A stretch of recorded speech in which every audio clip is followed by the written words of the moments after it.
Hey guys, I am DM Zone. This is Gamers Oasis. Let's get into it. So we're going to talk real quickly about the explorers. I'm going to start with one. I'm going to do this one regardless of whatever he finds on YouTube, and then I'm going to be delaying the other ones depending on the popularity of these on Patreon. They're going to be available essentially from the beginning. But if this one is really popular, then I will sort of do like a delay release to fill holes so that you can see the other explorers. There's a total of 3 explorers. I'm starting with Robur, the Halfling Thief, but there's Elwyn and there's Gosfred. So we can go ahead and go down that if you want to learn more about how a cleric or a magic user maybe becomes an explorer and what their experiences are different than a Halfling Thief, who might be the best ever explorer, at least on paper. And using the OD&D type of rules. Okay, so we're going to get into this. Let me share my screen with what I'm working with. I'm using a couple systems I developed myself with what my logic tells me, so there might be better systems out there. But I'm kind of going to work on the polish on this some, and we'll see where it takes us. Primary rules, though, we're using original Dungeons & Dragons for the rule system for combat and for exploration and that type of stuff, but we're using the movement and sort of like the exploration navigation of outdoor survival. Now, I have a progression cycle for explorers that's sort of like a prestige class from 3rd edition. And with that, it's going to be like a series of skills, essentially, that is also not in old D&D, kind of making this my own adaptation. But essentially, it moves it away from the less proficient outdoor survival type of game, where a brand new person is assumed to be first time lost type of thing, and moves it more into the realm of this is their profession, this is what they do for a living. So we'll go from there and see if I like that, and I may just scrap that whole idea and just keep outdoor survival the whole time. But I have a lot of thoughts on that for world design, and so we're going to kind of do this together. I've rambled on long enough. Let me show you my screen.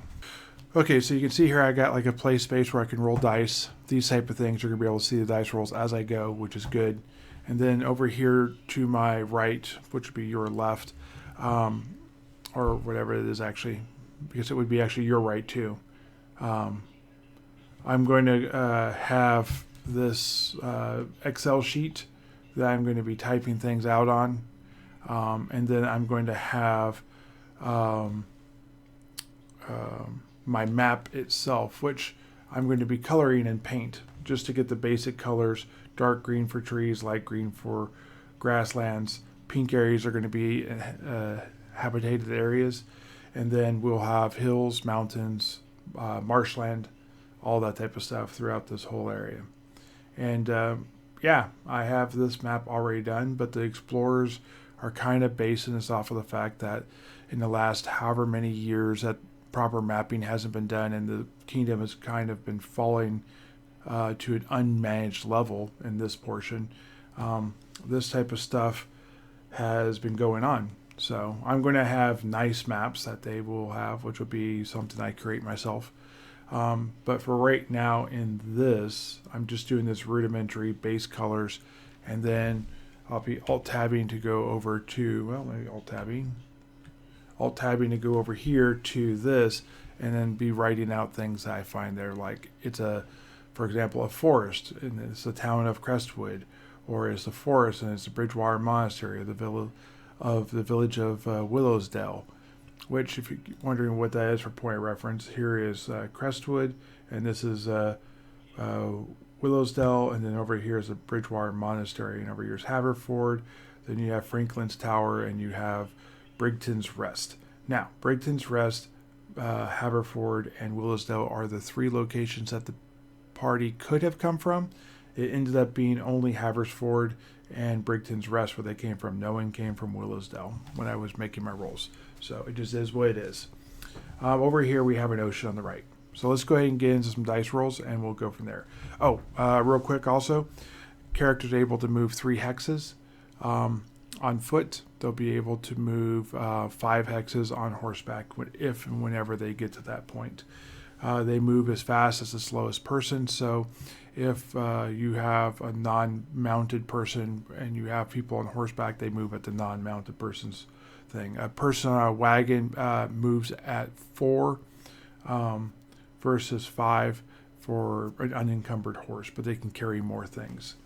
Also, I don't have a limit on how long they can be out in wilderness. I take a different take on it than some other people. As long as they have food, as long as they have everything else, then they're fine. If they want to hunt, if they want to gather water, they need to be at a village, or they need to actually do the activity of hunting, searching for water, these type of things. They can carry water on them to a degree. Water is very heavy, food is very heavy, but yeah, they can carry stuff on them like that for a little bit. All right, so let's get into this, and we'll see how far we get in a short trip here. Day 1. This would be January 1. I need to pull that up, actually. Okay, so I take that back. January 2, Robur is going to leave. And I think just to kind of expedite this process, I'm not going to be typing in my day-to-day event calendar, but I'm going to be using it, and then I will be, when I'm editing this video, I will go ahead and add what days he was at what, but I will need to track. So I will probably drop down days just to make sure I'm keeping up with that. So we're going to have blue be encounter, and we're going to have purple be lost. So in most locations it's going to be a 1, but in swamps, mountains, and deserts you have a greater chance of being lost. You can't get lost in cities. If you can hear my kids in the background, I apologize. The house is up and they're maybe a little boisterous. So I'm just going to make sure I write this down so I know. We're going to do purple is lost. And we're going to do encounter.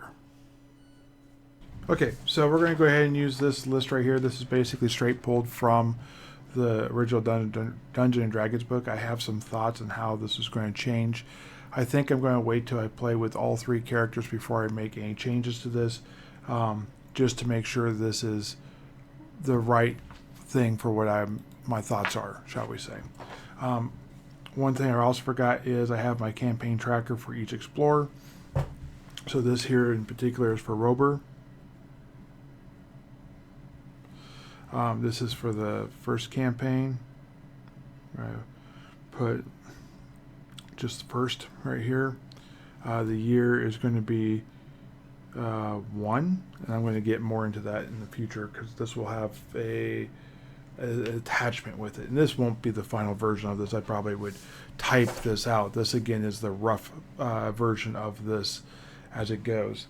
But essentially we're going to be able to track what locations we start and stop at as we go, and then that'll be where I make camp. And then I'll put if they get lost, if they have an encounter, this type of stuff. And I need a third one for like camp. I just realized I don't have probably enough boxes here. This is the first time I'm doing this. This is my own little system too. So we'll keep track of where this is. This will be more for tracking like layers and this type of thing. And again, in the post editing and everything, I will be tracking specifically where each one of these characters go throughout this whole period of time. Okay, so let's go ahead and get this. Robur is a Halfling Thief. You'll see the card as it comes by. He has run into the party. He was introduced to them. He has had a chance to meet with them briefly, as it was. He never knew them prior, so they've gone off and done their things and training and whatnot. Technically, in the timeline, they have not gone to Hollowed Oak yet. So he leaves before they actually go there, which is why they didn't use him or any of the explorers for the actual exploring of the dungeon. That will be a future thing type of thing that we do. So which direction is he going to go? We have a D6 we're basically going to exclude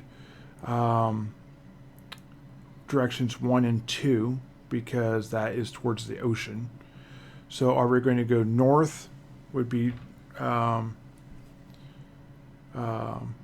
straight north would be 1, and then we'll have 2 be straight south, and then we have southwest and northwest. Okay, so we're going to go northwest from here, which is going to be forest. Now, I don't have any particular direction in mind. I guess the question I need to ask is, am I trying to complete the map or just move distances in a straight line and then come back and fill in holes? Are we trying to fill in holes? Let's just go with, are we trying to explore like a radial out as we go northwest? No. Are we trying to do a radius around Crestwood?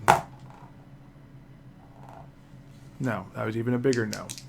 Are we trying to pick a direction and just go until we hit the edge of the map? No, we're apparently a super negative thing. So I got 3 things that are no. Am I going to go and do what I call remote observing? No. Okay.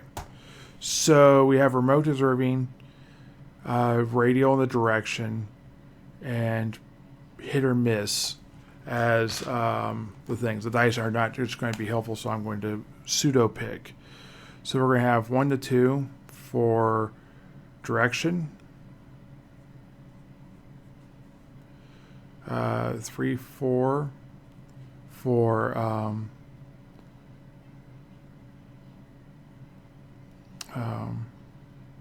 straight line,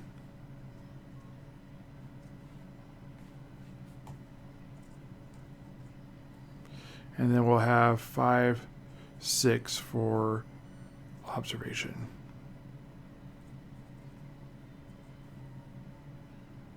Okay. So we are going to go to the nearest hill mountain area to try and set up some observation. Now, this is interesting as a choice. It is one of the first skills that a mapper can get. But what makes it obvious is being in a hill, being in a mountain is more dangerous. A hill gives you 1 radius of observation. We know to the west there are hills and mountains, but that is still not super safe, shall we say. It's an interesting choice. Maybe Robur is just a little too confident for his own good. But we'll see. Maybe his plan will change too. Okay. So we're going to go northwest. We know that there's a road that heads out northwest, and we can follow that road to the next town over. And that would be super helpful. They don't know what the next town is after Franklin's Tower, but they know there's a town beyond that. So right here is Franklin's Tower, and somewhere over here there's another one besides Brigton's Rest. Okay guys, so we're going to go ahead and jump into this real quick. So we're going to be navigating from 13.21. This one right here, I'm going to change it to a red. Maybe. This one right here, I'm going to bring it back to pink. This one here is going to be the location of Crestwood, and we're going to be traveling northwest from here as previous determined. And part of the thing we're doing is we are spending time to observe. So as I move this way, I'm going to go ahead and roll both. Can I turn? This is going to be my directional dice. Do I get lost? And are there any encounters? Now, if I have an encounter, it doesn't necessarily mean that there is an encounter. Okay, so here's how this works. Can I just move freely? So With a 4, I can move in a direction, and then I can turn once. Now, I rolled a 1 on getting lost, which means I actually do get lost. So I'm going to move in a random direction, somehow leaving the town in the wrong direction.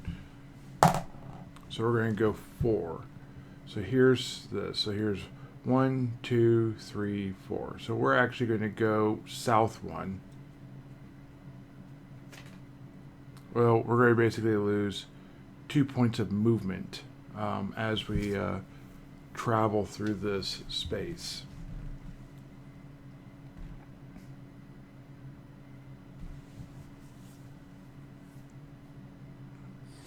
And then we have to go through our own space again.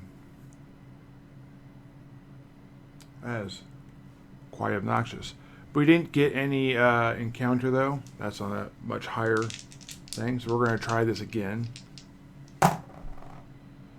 This time we're not lost and we do not have an encounter, and we still get 1 turn. Okay. So we're going to try and leave the town again.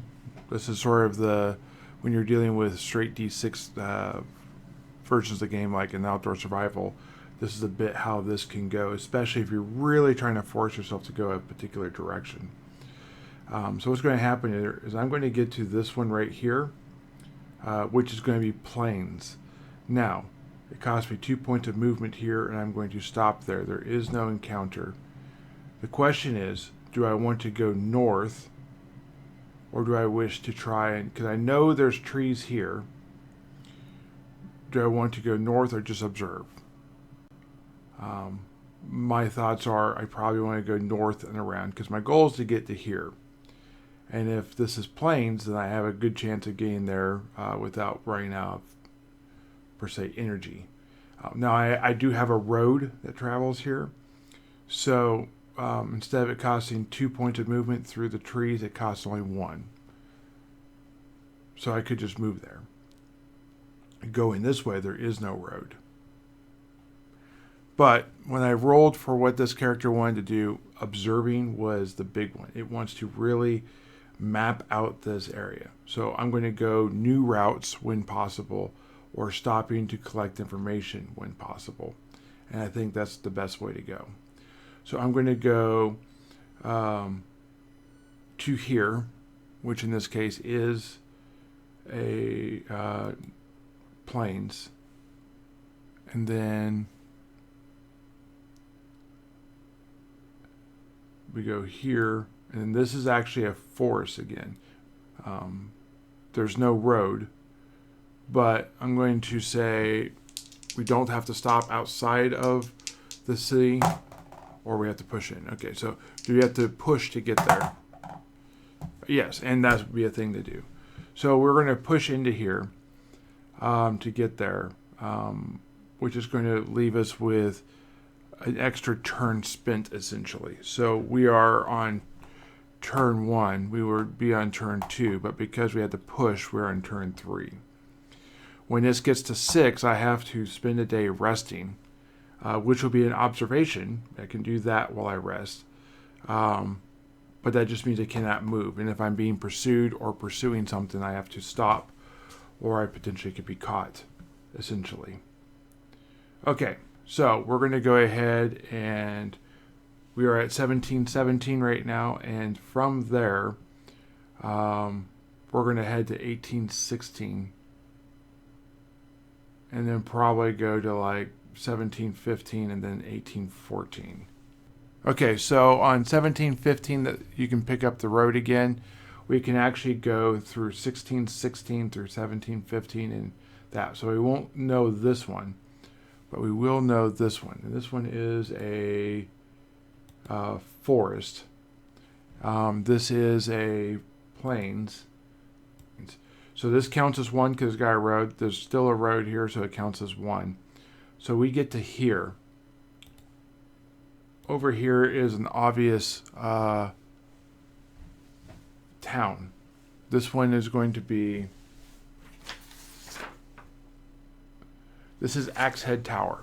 Now, I have never been to Axehead Tower. This explorer never has been there. I am on turn 4, which means I could spend time here if I wanted to rest. Turn 4 also means this is the 4th day. This is the 5th of January 5th. So I can spend January 5th exploring all of the areas around me to get a better understanding of what I'm doing. I do not have a spotting scope and I'm not unraised, so I can do the adjacent squares or hexagons, and that's basically it. Let me go ahead and I need to roll this actually, excuse me.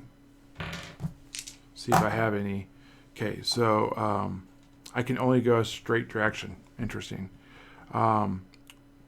We have an encounter in the plains or the forest, depending on what time of day it is, and we do not get lost. Let me go ahead and roll a d8 to see what time of day this thing's happened. So this is going to be early morning, and I'm technically in a city. Okay. Is it within the city? No, unknown. Is it from the city? Like, did I get followed? Yes. Okay. So, potentially being followed, we're going to say it's probably men. That would make a lot of sense. Let me come over here to my chart.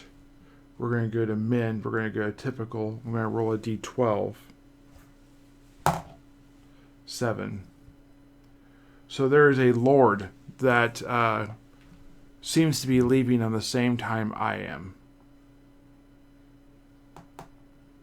Do I know this lord? No. I just wait until I leave. Can I go back to the city? No. So I start heading out, and then this dude disappears. I guess we're going to try and evade. I'm in the plains. Let's see how many people are with the Lord. This is 2d6. So he has 6 people with him, which is 50%, not above 60%, which is a bad thing actually for us. I am a single person, so I'm 1 to 3. So the base number is 70%. I'm in trees, because technically both the hex the city's in, or the village is in, and the hex next to it is trees. So that's going to be 25% chance to evade. Okay, so let me go ahead and roll my percentile. 50. So yes, I had a 95% chance to evade. Essentially, we pulled off of the road and we allowed the Lord to go by.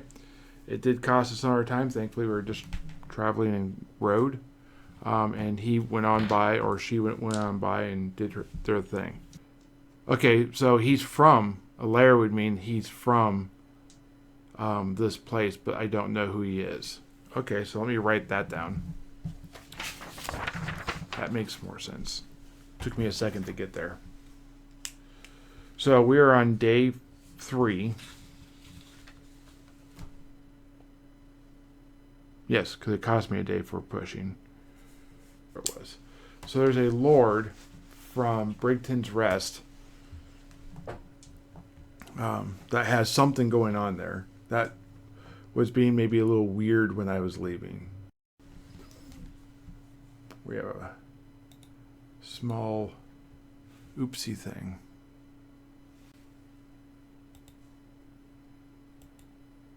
Here's where I end up at 15:15 at the end of day 1 because of the trees, and I'm off the road. So we're going to do this again. We're going to get back on the road at 17:15 and then head over to where 18:12 is. All right.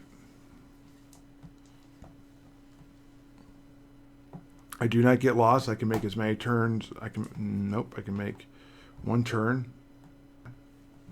No encounter. So, get on 17:15, head northwest. We're going to lose. This will be fine. So I am here at 19:13. And I'm going to go ahead and rest, bringing that back to turn 0. I'm going to give myself, I'm going to not get lost check, but I'm going to do an encounter check. no encounters in the plains, and I'm going to learn what the surrounding hexes are. So 1812 is a plains. I have now learned that. And that is the value of observation. As though I did not go into those areas, though I did not see, I now can fill that part of the map in. Okay. Okay, guys, thanks for watching this far into the video. If you haven't yet, hit the like button. Give me a like if you feel like it's worth it. Let me know in the comments what you think of these type of things. If you want more, if you want to know more about the other explorers versus just Robur, let me know that as well. Like I said, I'm going to be breaking these out over time. So these are all shot basically at the same time to kind of set the scale of what's going on and what's known and not known. But the actual release of the video is going to be a different date. I hope that's okay. If that doesn't work for you guys, let me know that too, because I can certainly drop a 2-hour video if we need to. But I don't think everyone's going to watch a 2-hour video. So just let me know. All right, so let me talk about a couple things that occurred in this video that I kind of alluded to in text, or that I am going to have to cover in this part here. So pushing. I have a little D6 counter. This is to keep track of how many days in a row I've marched, and I keep track of if I've rested or not. Because you just can't march every day, 15 miles every day forever and never rest. Now, when you push a hex to try and get to somewhere, like if you need 2 to get through the forest into the plains or into a village or whatever, then that is called pushing, and it's going to take away a day or add a day to the counter of the how many days in a row you can hike, essentially, or march. It doesn't actually advance the days, but it basically reduces how long or how many days in a row you can continue to do this. All right. Now, observations. As you look at all the surrounding hexes that you can see, if you are in plains and you observe, then you can see plains. You can see forest. You can see that type of stuff. If you're in forest, you can only see something bigger than forest. You can't even tell technically if there's forest.